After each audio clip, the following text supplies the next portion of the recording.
नमस्कार दोस्तों, स्वागत है आपका हिंदी न्यूज़ शो में।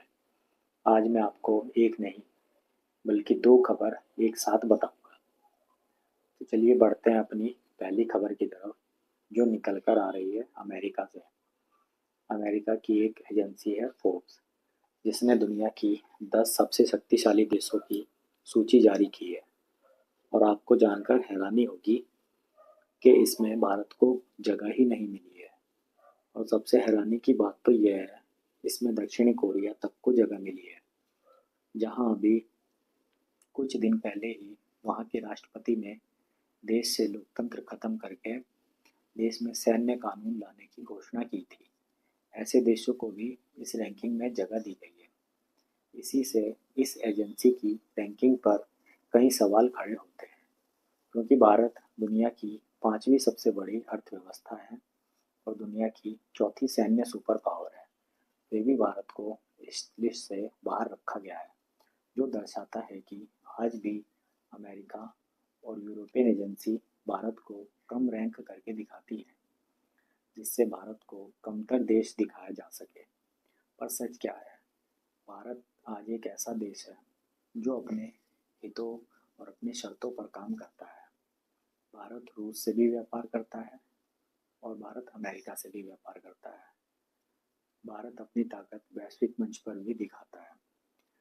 वहीं तकनीकी तौर पर भी भारत आज नई ऊंचाइयां छू रहा है, जैसे अंतरिक्ष में चंद्रयान भेजना हो या फिर रक्षा क्षेत्र में भी कई नई उपलब्धि हासिल करना हो। आज भारत का प्रभाव पूरी दुनिया पर है, तो इसलिए हमें इस तरह की रैंकिंग पर ज़्यादा परेशान होने की ज़रूरत नहीं है।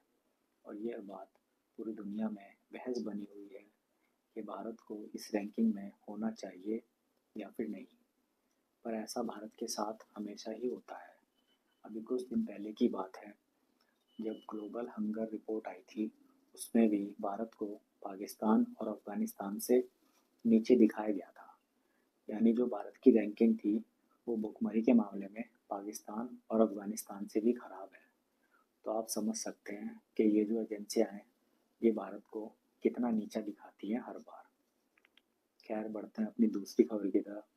तो वह भी आ रही है अमेरिका से निकलकर। अमेरिका के जो राष्ट्रपति हैं डोनाल्ड ट्रंप, उन्होंने आज एक बयान दिया, जिसमें उन्होंने कहा कि वे यूक्रेन की मदद अब तभी करेंगे जब यूक्रेन अपने देश के कुछ रेयर अर्थ मटेरियल अमेरिका को देगा।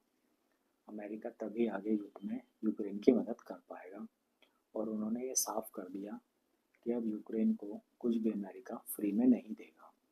और ये जो रेयर अर्थ मटेरियल है ना यूक्रेन में, ये भारी मात्रा में है और अमेरिका को इससे कई बिलियन डॉलर का फ़ायदा होगा अगर यूक्रेन ये मटेरियल अमेरिका को देता है, जिससे अमेरिका कई टेक्नोलॉजी में इनका इस्तेमाल करेगा। और खबर आ रही है कि यूक्रेन इस डील को करने पर विचार भी कर रहा है। इससे पहले ट्रंप जंग रोकने की बात भी कर चुके हैं और उन्होंने कहा है कि वे इस जंग पर अब तक 63 बिलियन डॉलर यूक्रेन को दे चुके हैं। और अब अमेरिका चाहता है कि ये जंग खत्म हो जाए। और इस फैसले का पुतिन ने भी स्वागत किया था और कहा कि हम इस बारे में विचार करेंगे और ट्रंप के साथ मिलकर युद्ध विराम पर चर्चा करने को तैयार हैं। और अब ट्रंप यह कह रहे हैं कि वह यूक्रेन की मदद को तैयार हैं, पर उनके रेयर अर्थ मेटल के बदले। यानी अब उनकी नीति साफ है, अमेरिका फर्स्ट। अमेरिका बस अपने हितों की सोचता है और आगे भी अपने हितों की सोचेगा। तो भारत को भी हमेशा अपने हितों की ही सोचना चाहिए। खैर, आगे जो भी अपडेट इस मामले पर होगी, आपको इसी चैनल पर मिल जाएगी। वीडियो पसंद आई हो तो लाइक करें, शेयर करें और चैनल को सब्सक्राइब करें। धन्यवाद।